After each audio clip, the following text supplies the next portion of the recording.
You are listening to the North Shore 9 podcast. Follow them on Twitter, Instagram, and Facebook. Also, make sure to watch NS9 Live every Thursday on Twitch and help support by becoming a patron. Let's go Bucs!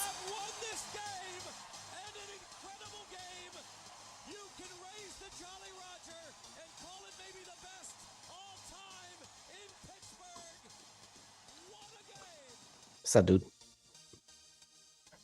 Yo, my mic was muted. It's NS9 Live. I'm your host, Anthony DiNardo, the terrible producer. Along with me with his head up now, Tyler Sweeney. What's up, dude? What's up? How you doing? Living the dream. Pirates off night. Enjoy it. What did you do tonight? Anything spectacular? Went to the baseball fields. Didn't your season just end? Yeah. What were you at the field for? Went and watched other teams play. Oh, yeah. It's support? Yeah. Well, my little cousin plays. Oh, okay. So I went out and watched him. Nice. Congrats. I mean, at least you're here, though, now, right? You spent some time. You enjoyed your night off. I did as well. I went to the beach, walked around a little bit, had some food. And I'm back. And you're back. Jim's not back because Jim felt like it's way more important to watch some 80s movie stars fly around in airplanes. Yeah, I don't know that we thought he was serious when he said that. He's very serious. Very. Like, this is the most important moment of his life. He got like real offended when I made fun of him about going to the movies. He's like, how could you not see it tonight? I don't know that I would watch it if it's on Netflix. I'd watch if it was on Netflix. I mean, I wouldn't not come to the night show because of it either. No, I mean, I would good. watch it. No, I'm fine. Yeah. I'm already paying for the Netflix, app and all of the shows and movies that come on there. So it's like, I would probably watch it because it's there. Nope. But anyways. Nope, I'm good. No. There's enough on Netflix. I don't need to watch a reboot of Top Gun or whatever it is. You know what will be on Netflix? What's that? That I will be watching. Stranger Things tomorrow, baby. Don't watch that either. Oh, that's actually what got me to even purchase Netflix. Like, just you need to watch The Lincoln Lawyer. Okay. Series. Pretty good. Yeah. Is that like based on the movie too? Wasn't that a movie with what's his face from Texas? Yeah. Yeah. Thought so. I burned that for free. I pirated the shit out of that movie. Oh, yeah. Right. As Bucko Mike says though, that's entertainment in Kentucky for Rosati. And I guess I get it. When you live in Louisville, Kentucky, then there's not much that you can do. So touche. And it washes dirty beard. Washes his dirty beard. Yes. No, I'm pumped. I am excited for that. And I'm making fun of Jim and people probably make fun of me, but I'm excited for Stranger Things tomorrow. Pass. Very excited. Never seen it. All right. It's whatever. To each their own. I'm watching I won't make fun of you Saul right now. I started Better Call Saul. For some reason, I just never watched it. I never did. Well, I shouldn't say I never did. I think I watched like the first 4 episodes and like I caught up with something and then just stalled. Yeah, that's basically what I did. I watched the first 2 episodes about a year ago, and I was like, I don't really have the time to commit to a show. That's how I feel. There's just too much, and I have like all these apps, and I'm like, why? But it's because there's like one thing on there I want to watch. Yeah, you're better off just pirating whatever you want to watch. Right, or it's like FOMO, right? Like something comes out, everyone's talking about. I was like, damn, I don't have it. I need to go watch this now. Right, but unlike the Pirates, I don't want to watch them. No, I do, but it's hard to digest a lot of times. But I will say this though, Tyler. Things are getting a little bit better. Probably not product-wise, but entertainment value-wise. Because like at least as the title of the show, right? It's time for the Young Bucks. Like at least we're finally getting to a point, Tyler, where the future's here at least part of it, at least who you hope is part of the future is like coming up, you know? Like I see There's that one. face. I'll put it this way. There's no guarantee that like Diego Castillo is going to be part of the future. There's no guarantee that like Marcano. There's no guarantee about, I mean, there's probably a guarantee of Ronzi, right? But like De Los Santos, like there's no guarantee, but there's a chance.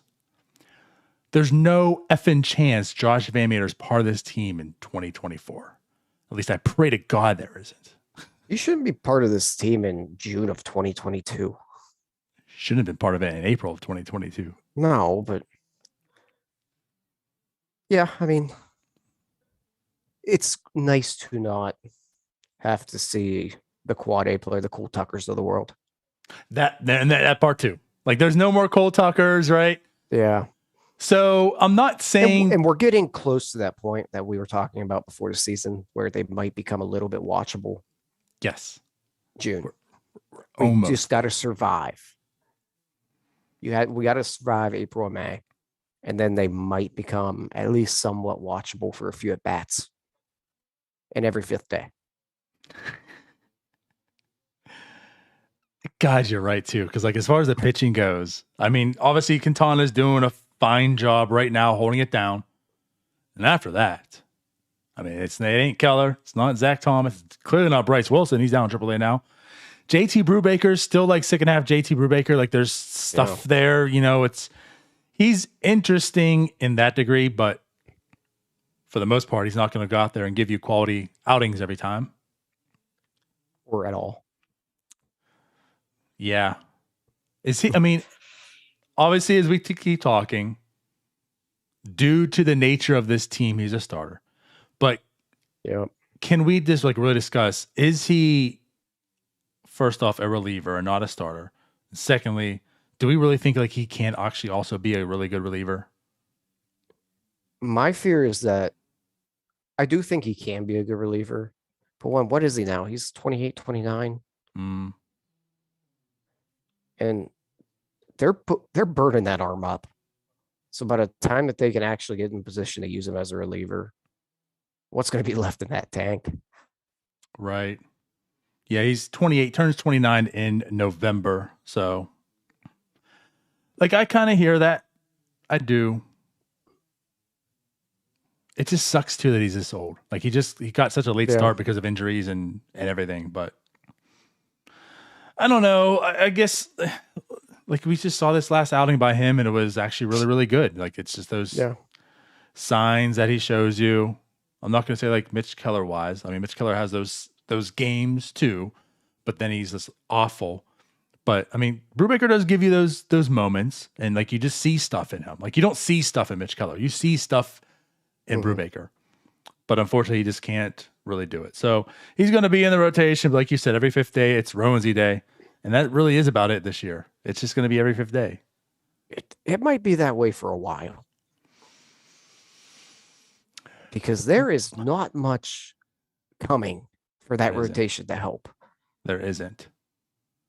I mean, we know that is a glaring problem. And I know Jim just bangs that drum. But it is. And I would say the next closest, Michael Burrows, who's still in AA. Yeah. Yeah. I mean, he's tearing up.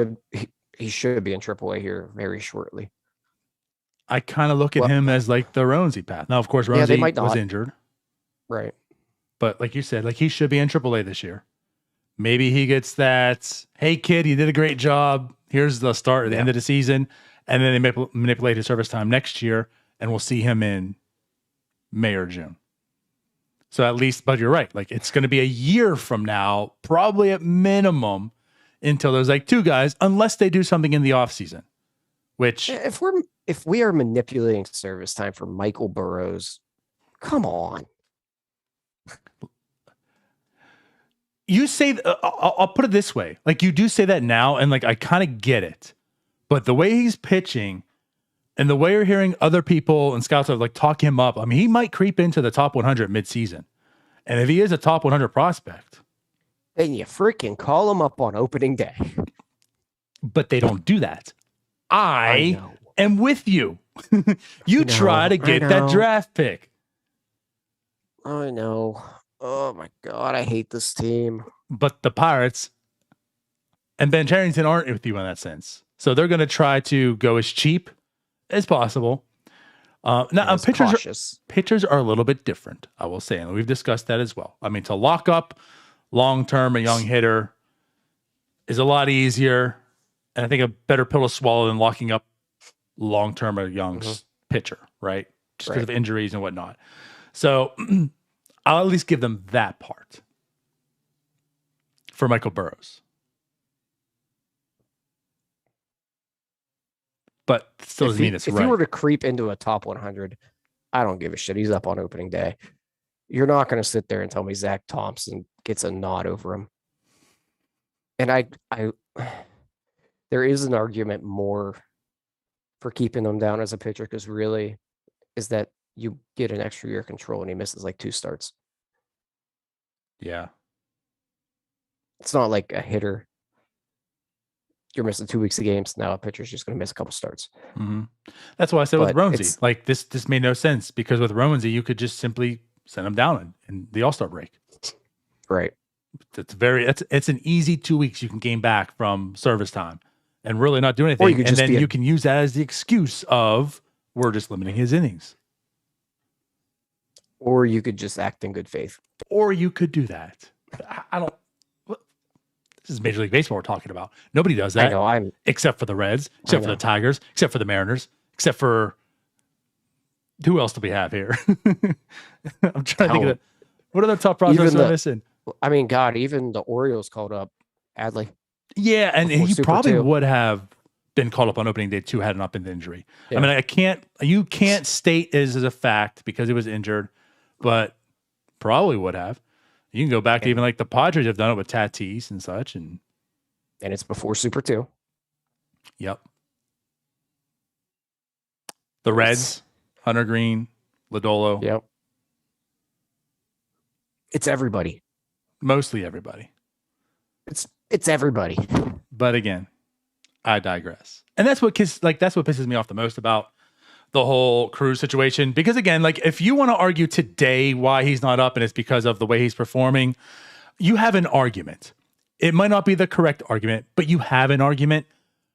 On opening day, there just simply wasn't one. He played his way the entire time through spring training. He did exactly what was asked of him. And to Ben Cherington's, words of the wise, they only up to AA matters. That's the prospect league. After that, in AAA, it means nothing. It's not development. So he did all that. So you mean to tell me in this week, again, this is what pisses me off, in this week NL Rookie of the Year race, the AL stacked. I can understand that. I mean, that's going to go down to the wire, and there's like 4 or 5 guys that you could probably easily vote for. Bobby Witt Jr., Witt Jr., that's the other one I was thinking of for the Royals. I mean, there's a lot of talent in the AL. The NL ain't that way. Like, Cruz could kind of just have an okay rookie season and maybe finish top 2. Especially playing a premium position where he's going to accumulate WAR probably. He's not a first baseman that is going to mash and have like a half a WAR season. Right. Like, people look at that. And as the Pittsburgh Pirates, as a slightly above average hitter, he would have had a really good shot. Mm-hmm. As the Pittsburgh Pirates to gain a draft pick in a rebuild, that's not important. That's not something you want to try to acquire. Anyways, we've discussed that enough. Yeah, I'm sure you guys had a nice long talk about Ben Cherington last week while I was out. I feel like there's going to be quite a few of them. There's still going to be quite a few of them this year. But we'll pivot back, right? We're talking about the young guys. So again, every 5th day for Roansy. That's about it. Yerry De Los Santos got his call. Now he's an intriguing arm. His bullpen is less than desirable outside of like Bednar and then like Peters and Crow, although Peters has been kind of having his back down to earth sightings. So Santos comes up. Again, it's not like his exciting arm. He's just strictly a reliever, but he could be a future piece of this bullpen, which is going to be very important. Excited? Just whatever. All right. It's better than watching Heath Hembry out there. I mean, Like that it but is. I can't really get that excited over him. The numbers are there, obviously. Like there's an argument that he should have been up on opening day as well, or a lot earlier in the year, just based upon the body of work he's put together through his minor league career. It's nice to have a young bullpen arm to call up and not have to scrap the bottom of the barrel of everyone else's waiver claims. Yeah. Now there's something I certainly want to get into, but we'll wait on that. So Roansy gets called Me too, up. actually. I have a thought on that as well. Okay, good. But yeah, Roansy gets called up. Yeri De Los Santos get called up. Both of them pitched. And obviously we've seen, Roansy early in the season in that outing, but this is the first time that he pitched as a starter. Did you watch the outing at all or catch up on it? So I did catch up on it. Didn't get a chance to actually watch the outing. Right. I mean, every time he pitches, he gets outs. The guy just misses bats. He pounds his own. I haven't seen his breaking stuff not work ever. He's good. I mean, there's no other way to put it. He looks like he has all the signs of being probably a very good number 2 in this league. I don't want to throw the ace term around. But I think he can put together I think he can put together a lot of seasons of, an ERA around 3. I've liked every bit of it. Just again, yeah. I will say, like, this start he had, it wasn't excellent, but it worked. Like, he was good. I don't think he was on his, like, the top of his game.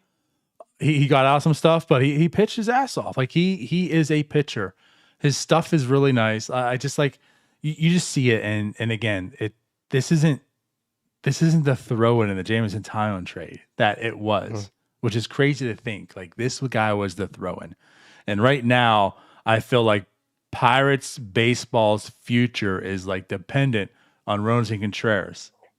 Like, all the weight on the Pirates' future is on his shoulders because of what we just talked about. There's nothing in the minors, basically. Like, he has to work out. Because if he doesn't, like, if he becomes, I'm not saying he's going to by any means, but, like, if he becomes another Mitch Keller, then holy hell, like, there's nothing coming up that, like, molds a whole rotation here. So there's a lot of weight on his shoulders that he has to be good. And that's what I'm getting at is he looks every bit of it. Yeah. My major concern with Roansy is just going to be durability. Mm-hmm. He doesn't have the prototypical size to be a workhorse. He throws very hard and he throws with a lot of effort. We've already seen some of the elbow issues pop up. That's my big concern with him. But when he's on the mound, he's a dude. There's really not much else I can, like, add to that. I mean, that's basically it. Like you said, the injury's always going to be worried for every pitcher, obviously. And that's why, even like for this year, like it makes sense for him to have limited innings. Like, it makes sense to shut him down at some point, which again didn't make sense to me why you manipulated service time when you did. Like, you could easily give the excuse sometime in the middle of the season that you're, like, shutting him down, sit him down for a little bit, or whatever, or you just cut his season short at the end of the year, however you wanted to do it. I mean, it makes sense. And I see that he's going to have limited innings this year. Yeah. They'd be dumb not to. Also, why there were I saw some chatter online, or someone asked us a question too, which is, I mean, you can argue that too. Like, why didn't he go out for another inning? Like, he was at 84 pitches. Like, why didn't he go out as good as he was pitching? And like I stated, 84, I think, was his season high. I think he threw 83 at AAA his last start, which was his high. So 84 was his pitch count. Again, the innings factor to me. Like, I'm more worried about him not throwing out his arm in a season that doesn't matter. Yeah. Because we wanted to give him 6 innings. I'm cool with that. Yeah. Right now, it's just not the time to be stretching him. Right. Get what you can out of him. Manage the pitch count. Work from there with it. He's way too important to this franchise at this point. Like you said, there's nothing. There's nothing. Like it's Michael Burrows and Quinn Priester. And we're looking at maybe a year or two before we maybe get there. Not that I wanted to make the show into this, but we kind of got here, and it's got my like gears grinding. Is there no more important person in this franchise than Rosie Contreras right now? Like, O'Neal Cruz could bust, and I think would be okay. Rosie Contreras busts. Well, I'm not. I mean, it's not like it's good. Like we can continue the same path. Like, either's going to hurt, but I feel like if O'Neal Cruz busts, the Pirates can still have a team. Like you can still go forward. I feel like if Rosie Contreras busts, you almost have to like you're taking a few years back again, because again for the pitching, like what do you have? It's a very similar thing to what they dealt with Mitch Keller. He was a guy that they really needed to take that step. And it kind of did set them back a little bit because they don't have pitching. And when he came up, he pitched, not well, but the peripherals were there. That was before the rebuild. That's kind of where are we bridging to something? Are we tearing down? He turned out to be a potato and they tore down. And that's why it was like so important. Not that I or you had a whole lot of faith in it happening, but it's pretty important that he turned it around at some point for this franchise. Because again, like you had Rosie, still a prospect, but you could see things in him. Like you would expect, hopefully he turns out to be a good pitcher, right? There's signs there. But to have he and Mitch Keller was pretty important because now there's two pieces. Not that Mitch Keller has to be an ace either. Like he could be a number 3, number 4, but at least you have two pitchers. And the way Mitch Keller is still trending, I just don't see it at all. And honestly, I don't know if, like when we talked about JT Brubaker, can JT Brubaker be a reliever? And I do think that. I think he could be a good reliever if it's not the rotation, which it's not. That's destined to be for him. But Mitch Keller, I just don't even feel. I don't look at Mitch Keller and say, well, if you put him in the bullpen, he'll thrive. I look at Mitch Keller and say, you put him in the bullpen, he might be worse. Yeah. Because now he's in higher leverage innings. I don't know that we see Mitch Keller in the Pirates rotation ever again. From this point on. Yeah, I don't know that we will see him in another rotation. Damn.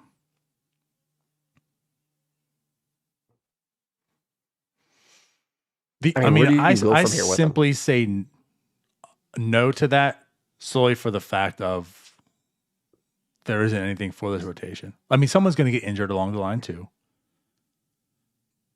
Q's going to get traded at some point.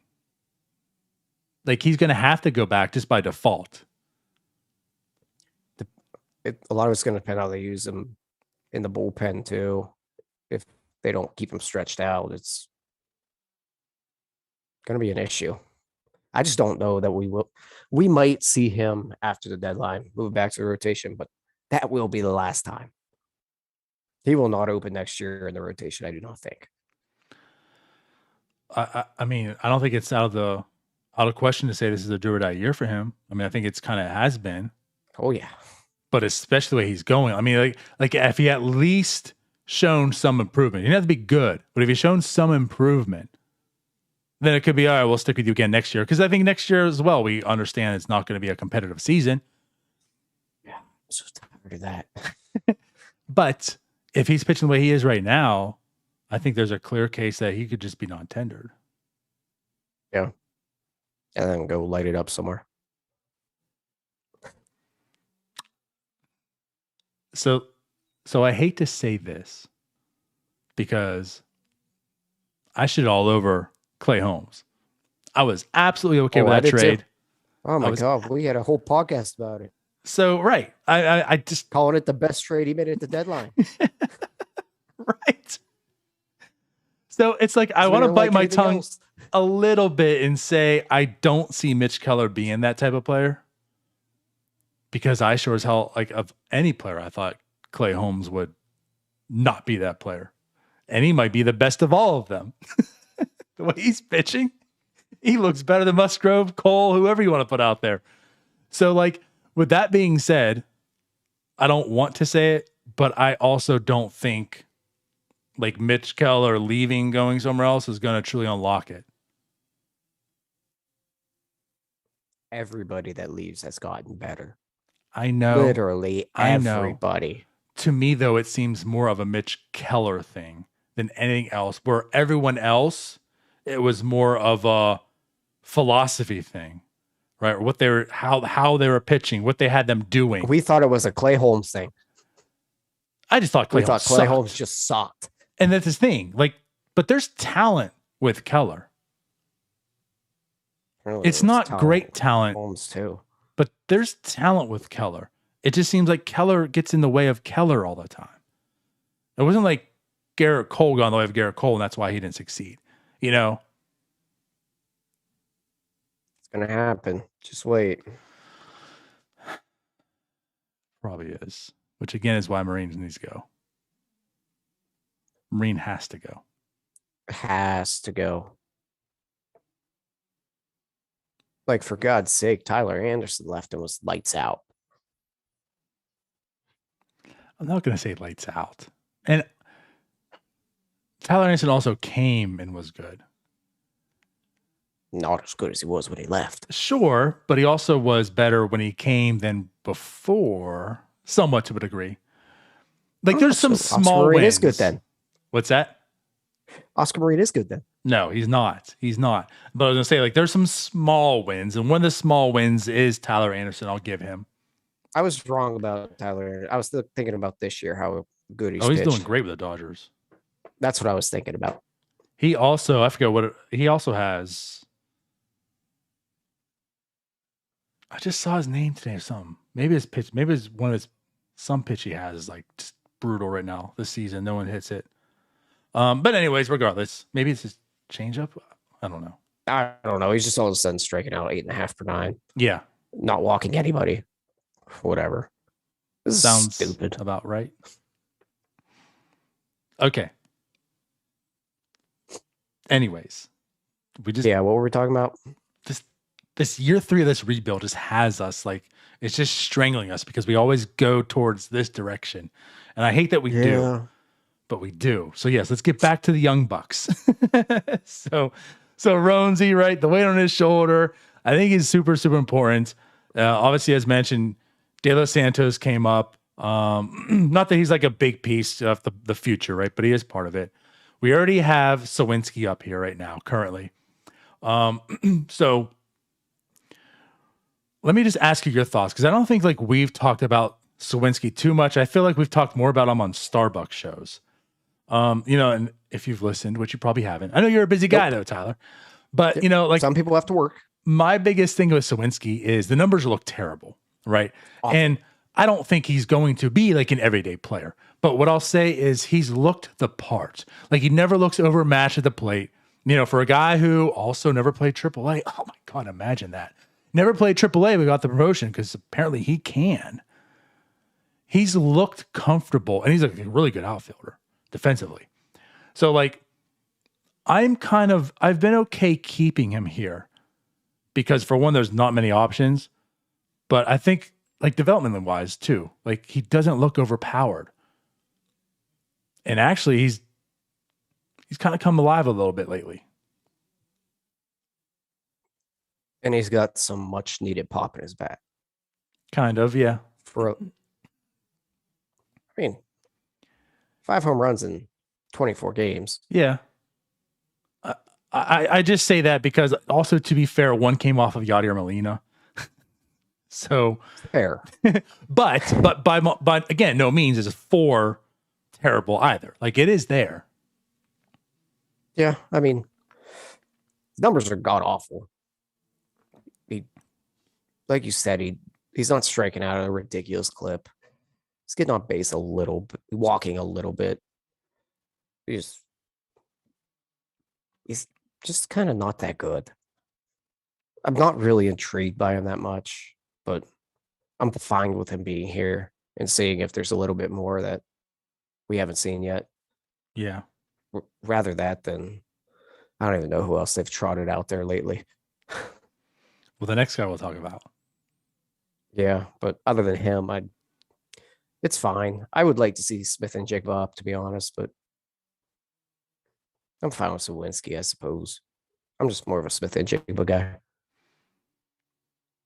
I'm more of him too, if that's fair. But I've just again like I kind of expect Smith and Jigba to be decent. Sawinski I didn't really expect. So it's like if he can become a fourth Sawinski's second outfielder on the team in home runs. but that doesn't mean anything. I know that's how bad they are at hitting home runs. Well, yes. They have no power. Correct. Except for a guy who's in AAA that can hit over Three Rivers. Over the river into downtown Pittsburgh. God, we're longing for the days of Three Rivers. Yeah. Let me get Stan Belinda's autograph once again. My very first baseball autograph. I mean, back to Sawinski. He's been fine, I guess. Not really, but he's 23 and he's not 28, and I don't have to watch Cole Tucker trot out there to right field. I'm just going to keep going back to not having to see Cole Tucker. That's the beauty of it. And they have an actual outfielder playing the outfield, so I guess that's a win. Yes, and a good outfielder. Again, like he has been really good defensively.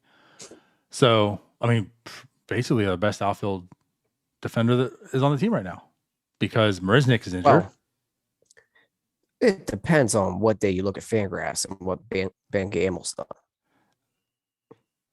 Yeah.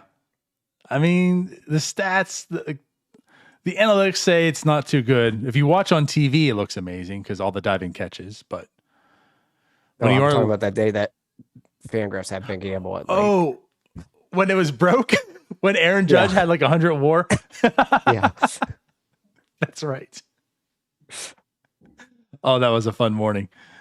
Yeah, Ben Gamble had, three WAR on the season. 3 WAR in like 20 games. Right. Oh God. But yeah, so like look with Sawinski, I could see him eventually going down. Like I like this though. I think this is good for his development. Like he's seeing major league pitching, he's not overwhelmed. When it goes back down to the minors with that, you know what I mean?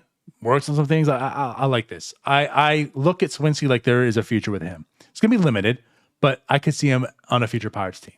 Fourth outfielder, fine. Yeah. Now, the guy who has been performing, who hasn't been on the 40-man roster, did get called up. Cal Mitchell, also part of that, the young Bucs, right? Not so much like the hyped prospect per se, as we're talking about like with Cruz and whatever. But he's performed. And he's performing this year, and now he's up for the majors. Small sample so far, but what have you seen out of him maybe and maybe expectations?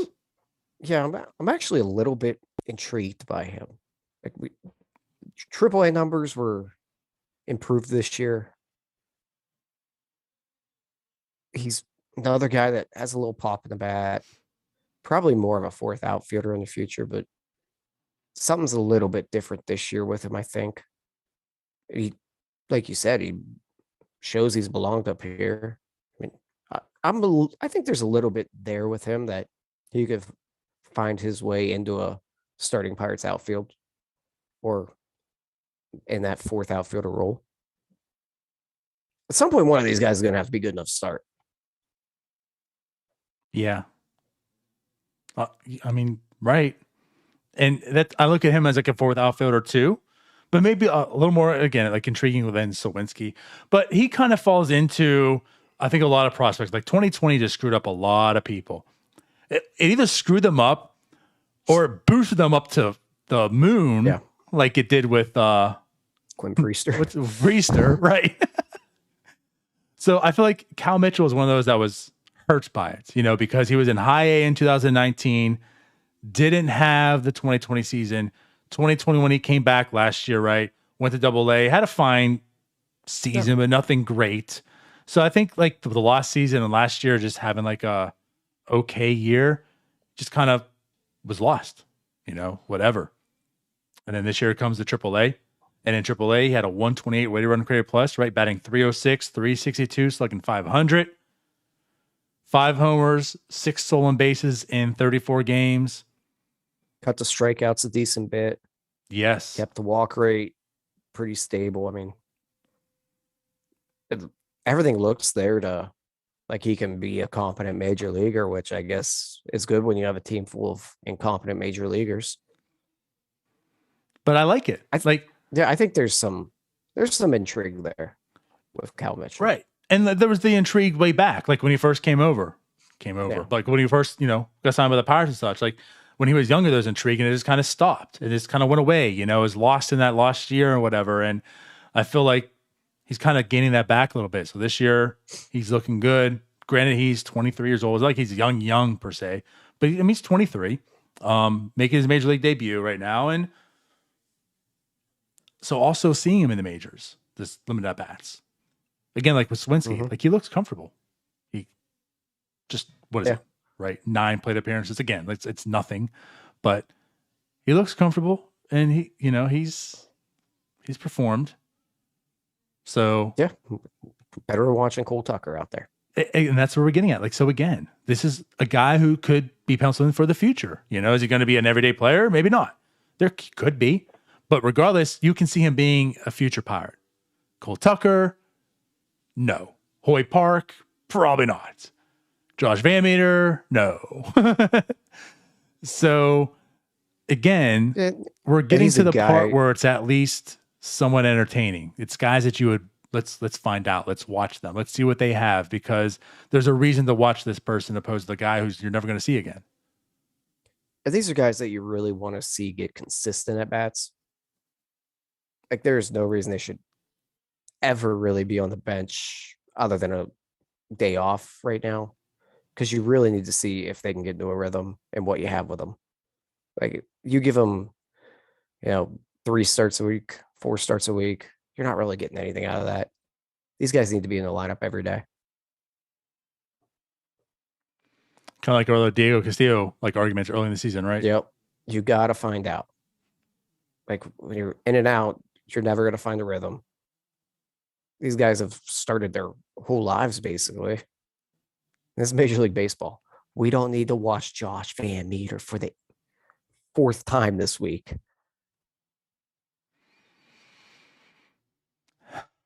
Just taking a deep breath. How's that guy still on the team? I don't know. He's so bad. He's so bad. Even though he had a home run yesterday. But he's so bad. He's just bad. Listen, you don't need to tell me. I know. It's just like, why? Right.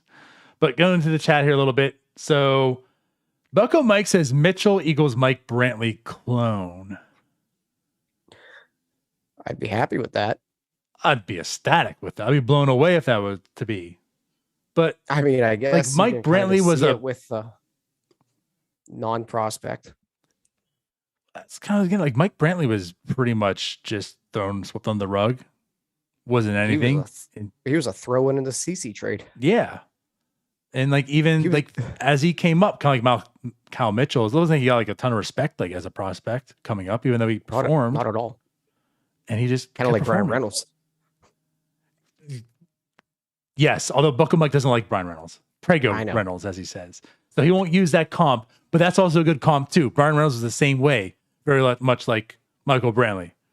So I don't know if Cal Mitchell is going to ever hit that ceiling of a Brian Reynolds or Cal Mitchell. I kind of doubt it. That'd be hard to do, but that's a good comp in that sense. Yeah, I mean, you look at the numbers. Brantley never struck out, had a lowerish walk rate, just hit for average and found power eventually. Right. Yeah, that power came late. But yeah, I mean, again, if Cal Mitchell is going to turn to Michael Brantley, well, that's going to save the Pirates a lot. Yeah. Make it happen, Bucko Mike. And Dave White says, I'm not sold on Mitchell.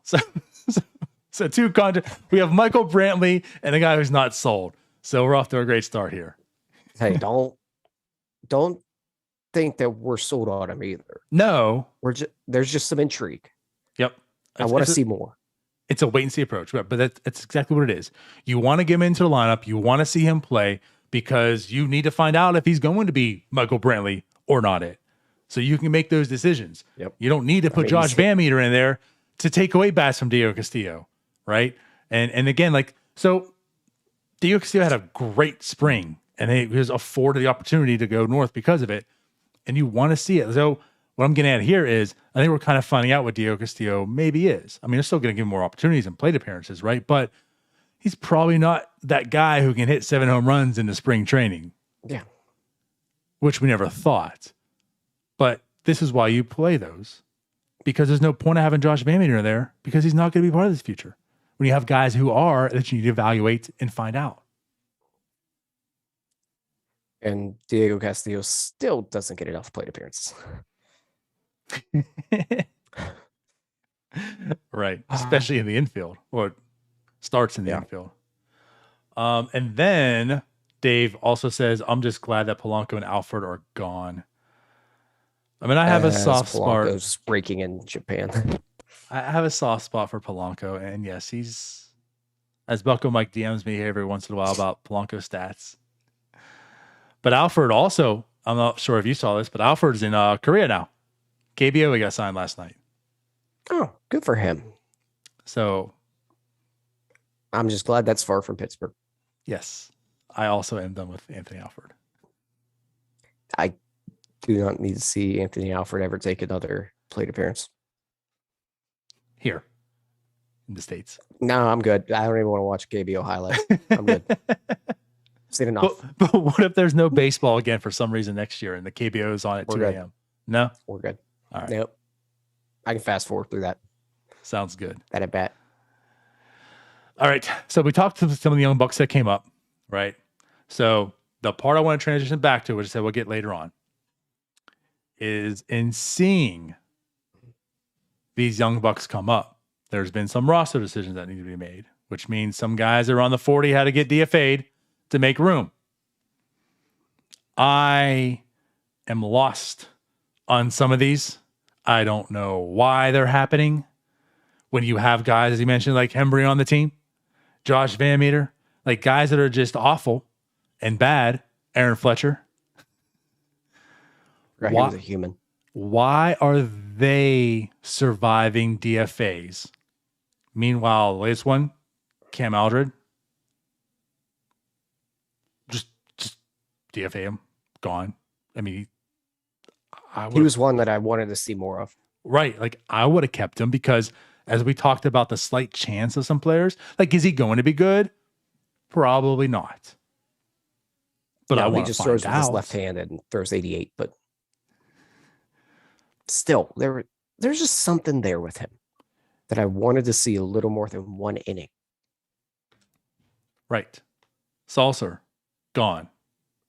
Now with the Orioles. That part I don't really care about. But again, like with him, there was a bit of intrigue with him. He was young. He was pitching okay at the time. Meanwhile, you picked up Tyler Beatty. Yeah.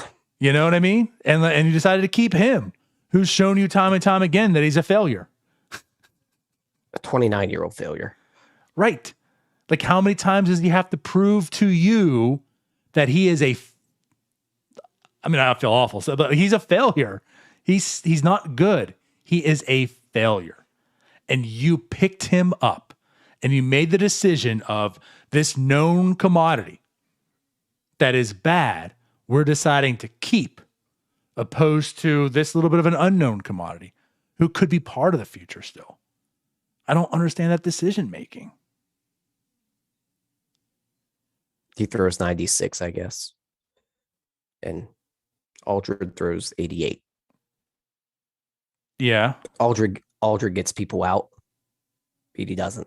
It's kind of important. And who doesn't throw 96? Like that doesn't mean anything. Who cares if he throws 96? Cam Aldred. So his entire that's a change up for the Cardinals bullpen. Yeah. Yeah. I guess I understand that he had pedigree, so You wanted to pick him up. The stuff is, I guess, kind of there. But how many times do you guys show you that he can't get people out at the major league level? And how many times do you have to prove that you can't make guys better? Those are two good things to point out, because it is time and time again where, and let's talk about that point too. Like, how about the challenge of Ben Cherington not picking up anyone who was a first round draft pick?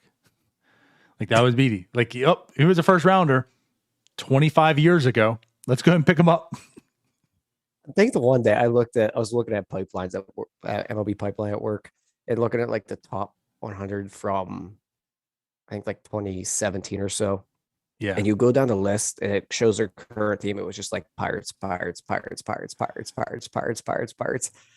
Like Anthony Alford on there. Yep. There's a bunch of them. There were at least like 12. And at that time, Beatty probably wasn't showing Pirates because he wasn't on the team, and now you can pencil him in. Oh, there's so many of them. It's like, I think Ben Cherington has a thing for former top prospects. Yes. Which, like, you can somewhat understand to a degree. There was talent there. But, like, again, at that age, those many innings under him, like, how many times did he prove to you? Someone who's like busting it and like at 24, 25, they're made available. Let's take a flyer on him, because again, you could maybe see that as a future. At the very least, can this team find a direction of how they want to go about acquiring players? Find players that fits with your philosophy, because right now it's just like throwing darts at a dart. Let me ask you something, Tyler. What's their philosophy? I don't know, because they're not good at anything. Like, at least when we look back, who do you target? The Pirates. That's why they get paid a lot more money than me.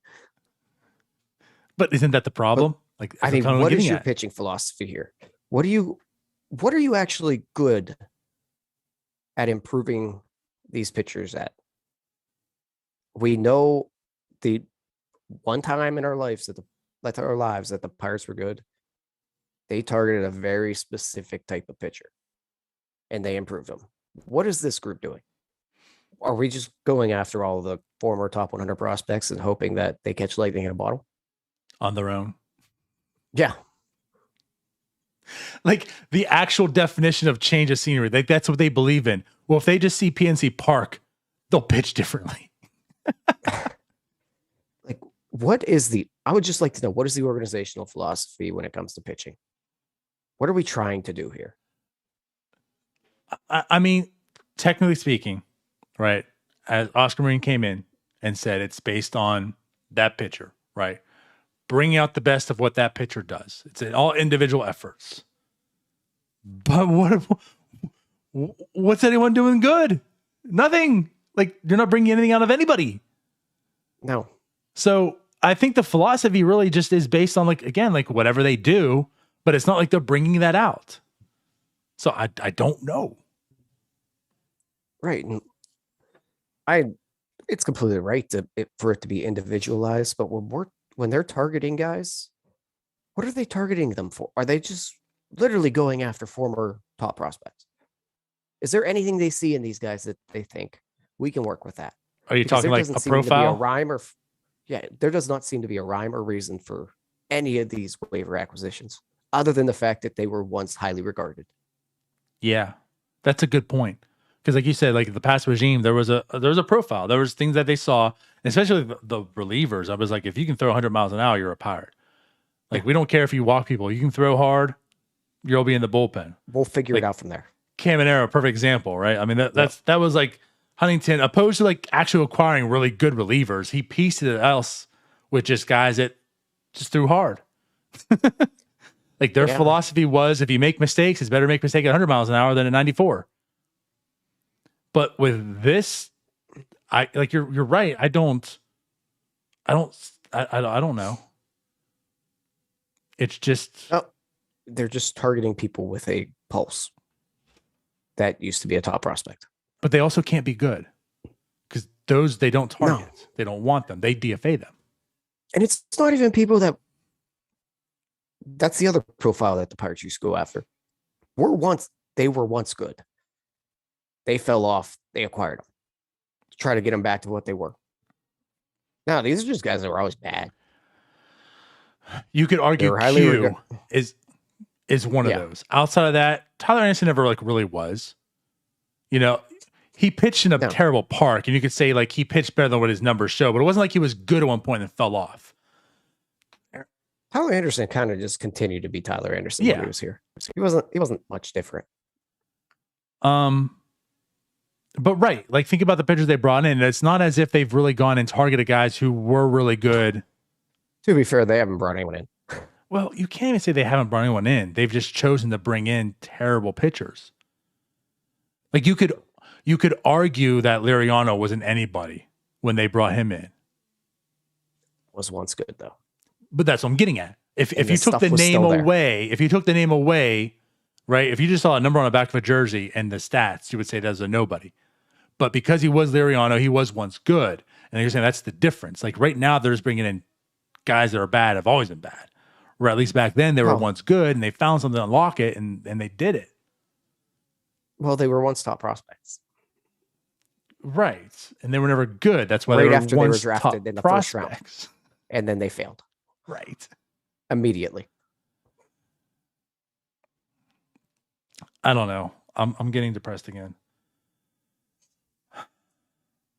As Buck and Mike says, Pirates shouldn't be giving up youngins, and that's just where I'm at. Like, there's no point of DFAing Cam Aldred over Heath Hembry, who's absolutely awful. Who you put on the IL anyhow? He's awful, Tyler. I know. He's terrible. He's one of the worst pitchers in baseball. I know. That's a fact. You know that.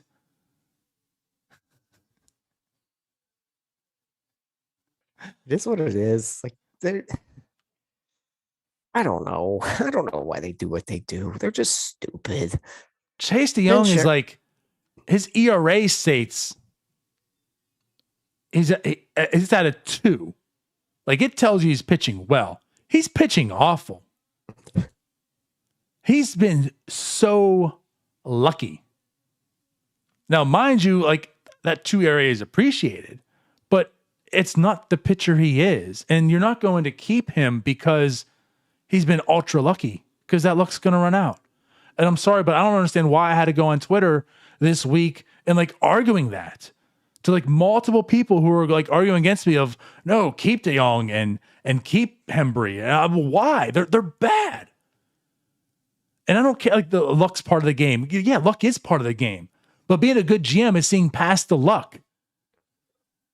On the other end, are you going to DFA someone because he's been unlucky when their skill set tells you he's a Brian Reynolds? Oh, but he's had a terrible month, so I'm gonna DFA Brian Reynolds because he's only batting 200.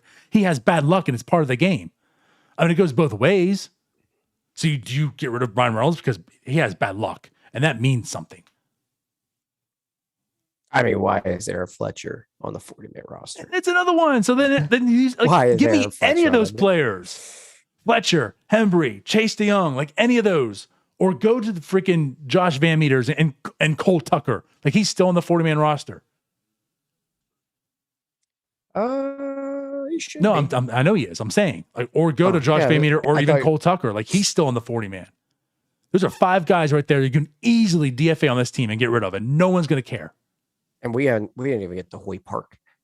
And we didn't get to Hoyt Park. There's 6. Like, you can easily purge, and no one's going to bat an eye or care. And this team improves probably just from attrition. The team will be better if Hembry wasn't on it. Point blank. They could also maybe use a competent major league catcher. And that.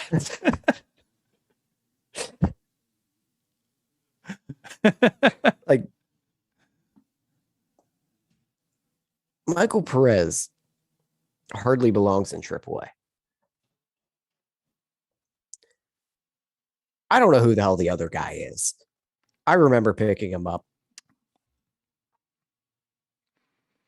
I don't know who the other guy is. I mean, he's been around the block. He comes from Toronto. Nor do I care to learn about him. Well, he might be better than Andrew Knapp, but that doesn't say much.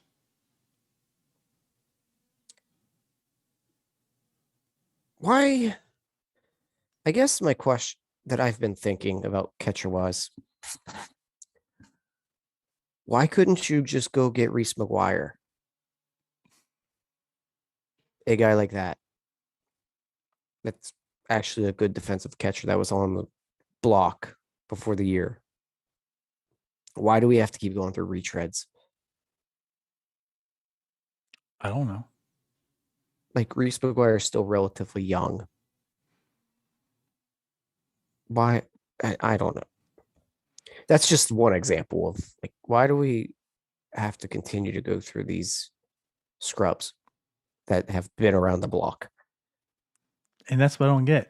And like, here's the thing too. So you even want to use the example of Reese McGuire. I don't have him up here, so let me do that. But he's 27. How many more years does he have? Control. Like 2? Probably more than that. I don't even think he's in arbitration yet. He's only got 2 years of service time. So, like, perfect example. Perfect example. Can he hit? No, not really. No. Could Chris Stewart hit? Can the guy handle a staff? Can Reese McGuire play really?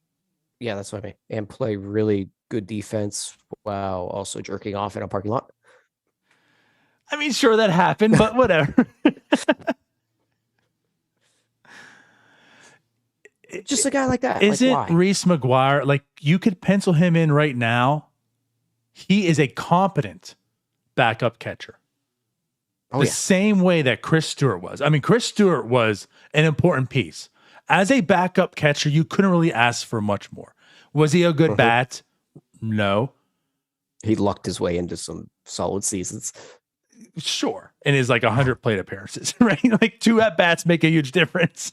He would hit 288 with like a 300 on base percentage and a 330 slugging. Right. And every year, Ryan and I had our over and unders, and mine was 0.5 home runs for Chris Stewart. and that's just what it was. So like every 5th day, right, once a week or whatever, you're not going to get some offense from him. But he handled a staff. He was really good defensively. He was a good backup catcher. So have that. Like, have at least that known. And it's not going to cost you much to get a Reese McGuire. So for this team, you at least know you have a comment, and for a rebuild too, a good defensive catcher. Good guys can handle the staff to grow with and such. Get a Reese McGuire. But instead you have 2 not competent backup catchers, and now one has to be a starter. Yeah. And one's named Michael Perez, who is awful. Right. Like him and Knapp are like the 2 worst catchers in baseball last year. And you had both of them. Toronto traded Reese McGuire for a guy named Zach Collins. It sucks. A 27-year-old catcher / DH.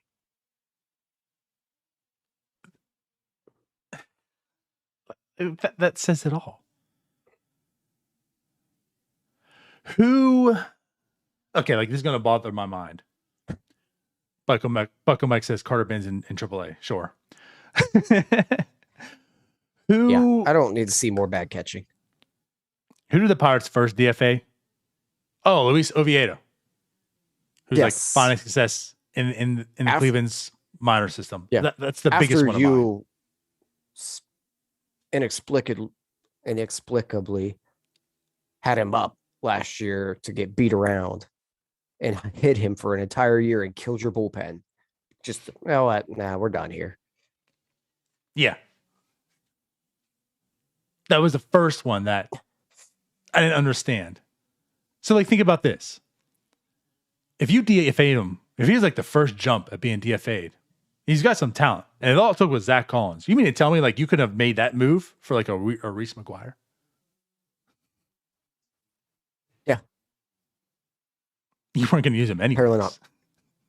It's not that bad. Like, I don't know. But I'm getting at is it's not going to cost you much. And Maurice No. McGuire to this team is pretty valuable.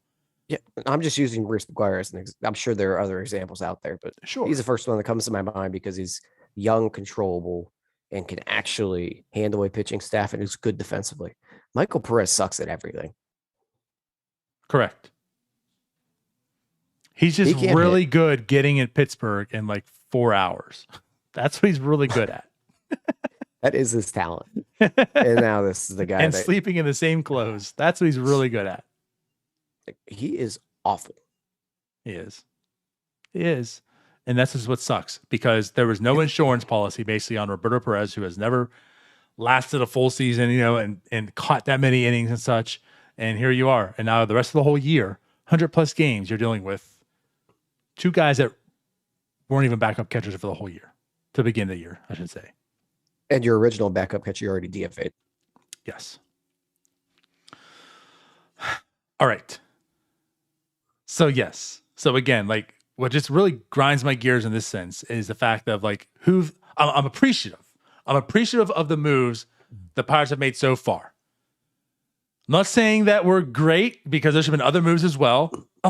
O'Neal Cruz and Mason Martin. I'll go that route. We'll talk a little bit about him here in a second. But like I'm appreciative of the move so far. We're starting to see this transition here. But with it, I just don't understand why they're getting rid of the guys that they've been getting rid of. That's just my beef. Why aren't you purging the guys that are terrible? Keep some of the other younger guys around. See what they have. Let them develop. And go with that. But anyways, that's that. All right. You got me all worked up about Oviedo again. He's doing well. I know it's AA, but he's doing well in Cleveland.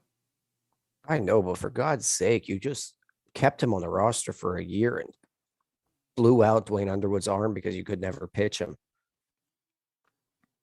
Just to turn around and kick him out the door.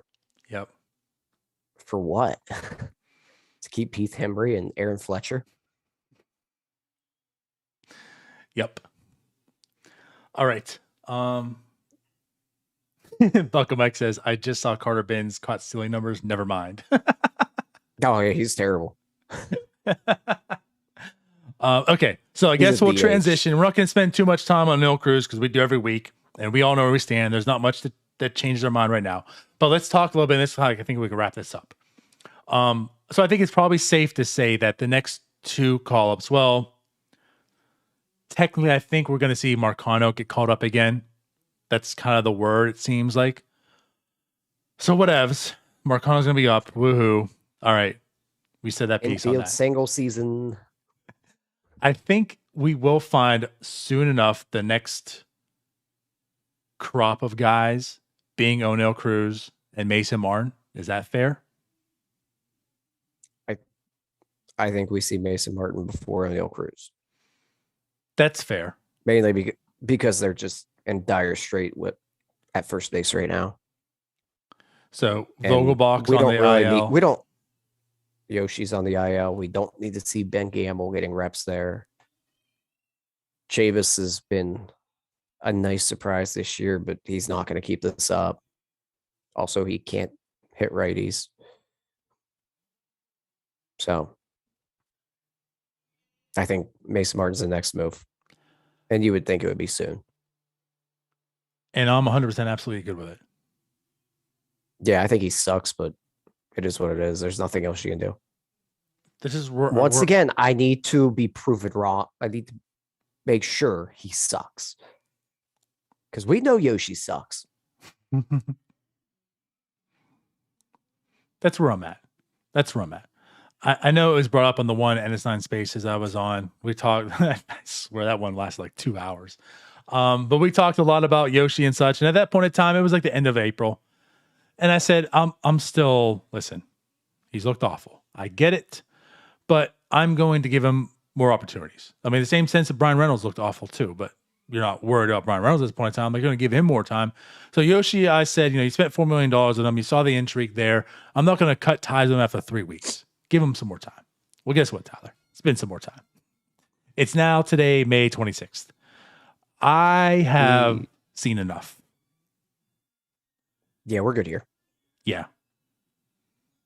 I don't think Yoshi's good. You know what? there was other teams that didn't think Yoshi was good either. And they were smart teams. Yeah. I mean, you had to sign him. I'm good with it still. At the price tag, it's fine. You've burnt $4 million on worse. Yeah, you had Polanco last year. I mean, what's his face? God, that they got from the Indians. They signed. They never played. Oh, I can't remember his name off the top of my head. Oh gosh, over the sea. Chisenhall. Yeah, long. Right. Yeah, for sure. Cahill. But it's like, I'm with you. The price tag, it was a $4 million risk. And to me, that was well worth it. I needed to find out if that was legit because he was a different player with the Pirates in that stretch than he was in any other team. And for $4 million, you're going to let that walk away and find out that it was legit. And now for $4 million, he's doing it with the Padres. I'm not letting that happen. So I'm absolutely cool that they signed him. It was worth the risk. But guess what? It ain't working. Nope. He stinks. It was a fluke. We know for sure. We're good. Yeah. We don't need more. That's exactly where I'm at. I mean, he's honestly, and it's funny because Sheldon brought this up right his last time where he's thinking about using him in the leadoff spot.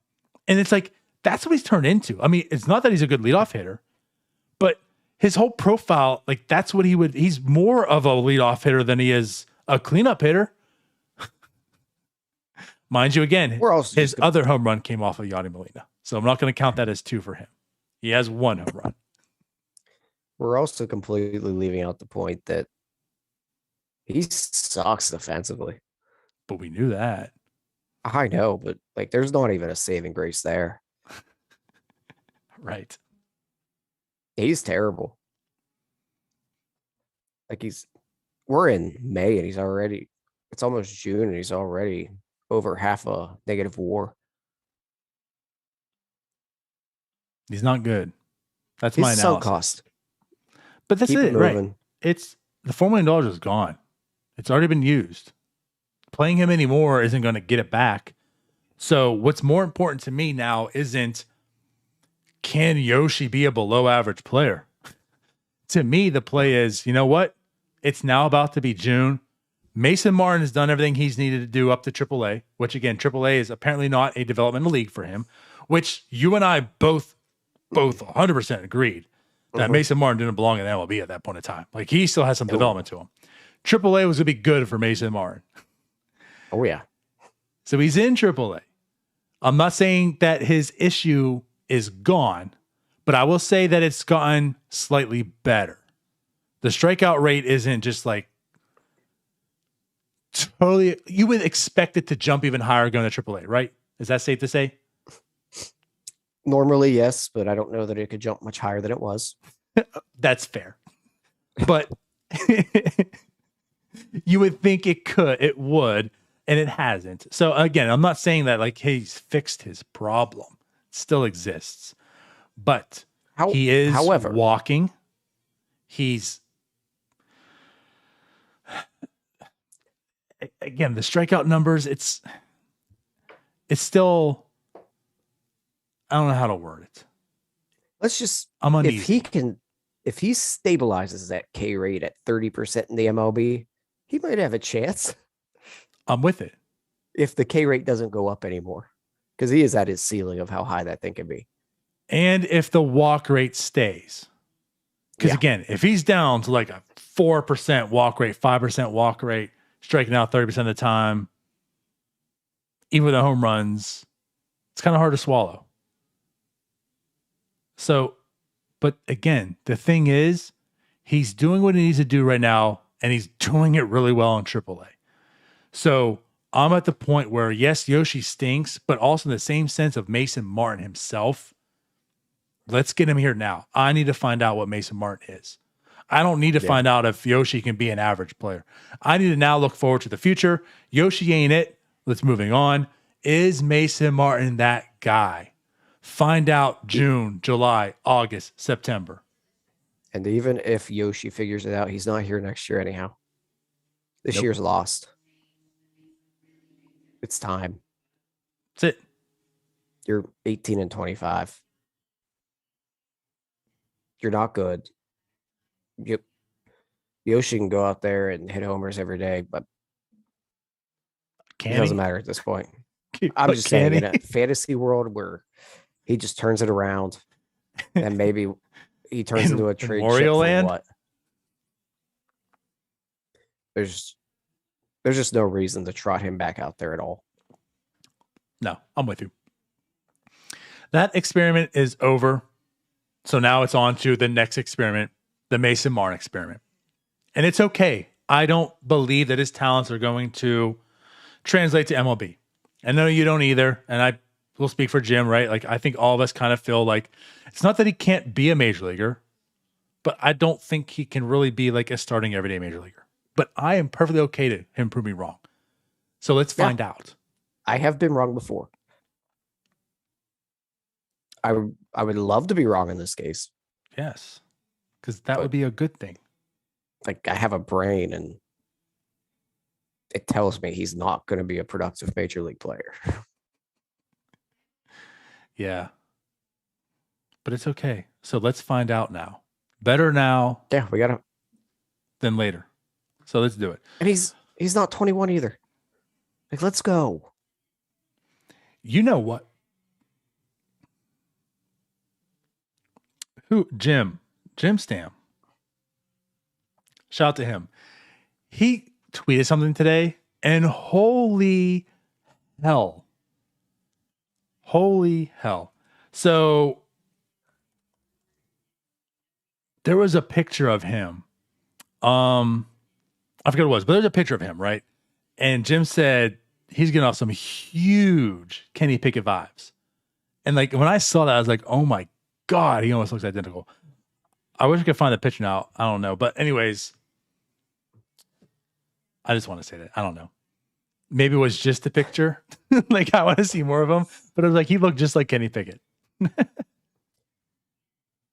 We're just at the point where a lot of these guys are 23, 24 years old. Like, let's go. There's no need to stay down there anymore. No, there's not. You're looking for that picture, aren't you? I am. I found it too.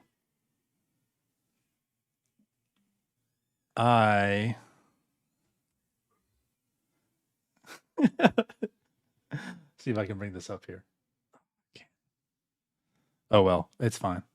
It looks so much like Kenny Pickett. But anyways, we'll move on. So yes, with you, like you said, it's time to bring him up. I fully agree. Absolutely. Let's go.